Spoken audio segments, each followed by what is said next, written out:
희망은 언제 필요한 걸까요? 모든 일이 잘 될 때, 상황이 순조로울 때는 굳이 희망이란 단어를 꺼내지 않습니다. 희망은 어둠 속에서 빛을 찾는 사람들의 언어입니다. 막막한 현실 앞에서 아직 끝나지 않았다고 말할 수 있는 힘. 그 작은 숨 같은 것이 바로 희망입니다. C.S. 루이스는 말합니다. 희망은 단순한 긍정도, 현실을 모른 채 하는 자기 암시도 아니라고요. 오히려 희망은 현실을 누구보다 정확히 바라보면서도 그 너머를 향해 고개를 드는 태도라고 했습니다. 현실이 답답하고 무거울수록 우리는 자꾸만 아래를 향해 시선을 돌리게 됩니다. 실패한 일, 멀어져 버린 사람, 바뀌지 않는 상황, 그리고 느리게만 흘러가는 시간. 그 모든 것들이 마치 더 이상 기대할 것도 없다고 속삭입니다. 하지만 루이스는 말합니다. 진짜 믿음은 바로 그런 시간에 드러난다고. 아무 희망이 보이지 않는 곳에서 여전히 믿음을 품는 것, 그것이 진짜 희망이라고. 현실은 분명 무겁고 차갑습니다. 사람의 말도 위로가 되지 않고 기도도 허공에 닿는 것 같을 때 우리는 묻습니다. 하나님 정말 계신가요? 왜 이 고통은 멈추지 않나요? 언제쯤이면 끝이 날까요? 그 질문은 절망의 언어가 아니라 여전히 하나님을 찾고 있다는 증거입니다. 루이스는 헤아려 본 슬픔에서 말했습니다. 우리가 하나님께 실망하는 순간에도 사실은 하나님을 향한 기대를 품고 있다. 희망은 끝이 아닙니다. 시작입니다. 절망 속에서도 이게 다가 아니다라고 믿는 그 순간 우리는 다시 살아갈 이유를 찾게 됩니다. 루이스는 말했습니다. 하늘을 갈망하는 마음이 있다면 우리는 이 세상을 넘어서는 존재임을 증명하는 셈이다. 우리는 세상의 한계를 자주 느낍니다. 아무리 성공해도 허전하고 원하는 것을 다 얻고도 공허한 이유는 우리의 마음이 이 세상을 넘어서도록 만들어졌기 때문입니다. 그래서 진짜 희망은 이 땅에만 있지 않습니다. 루이스는 하나님께서 우리 마음속에 이 세상으로는 채워지지 않는 갈망을 주셨다면 우리는 다른 세계를 위해 창조된 것이라 했습니다. 희망은 그 갈망을 붙드는 힘입니다.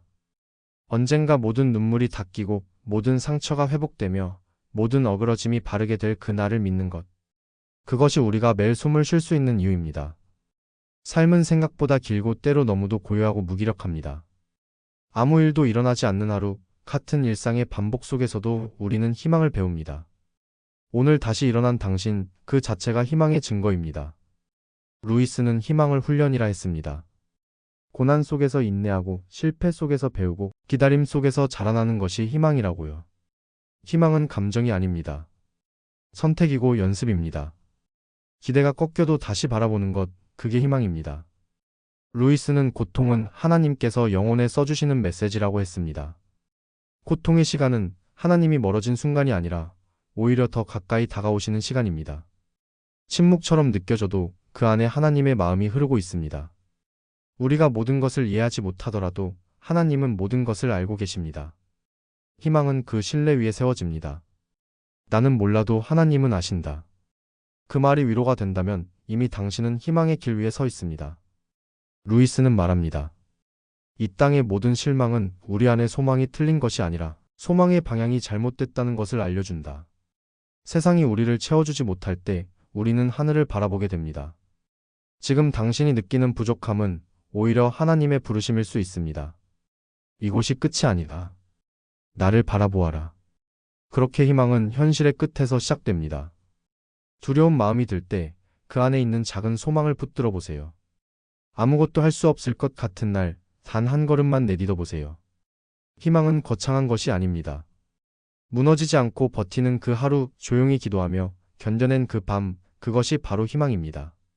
하나님은 우리를 절망 속에 머물게 하지 않으십니다. 그분은 희망이신 분입니다. 오늘 당신의 마음이 지쳐 있다면 괜찮습니다. 무너진 마음에도 주님은 함께 계십니다. 희망은 다시 웃을 수 있게 해주는 것이 아닙니다. 다시 숨쉬게 해주는 것입니다. 루이스의 말처럼 하나님이 하늘을 조용히 하실 때도 우리는 여전히 그분의 손 안에 있다. 오늘도 그 손을 붙잡고 다시 걸어가 보는 겁니다.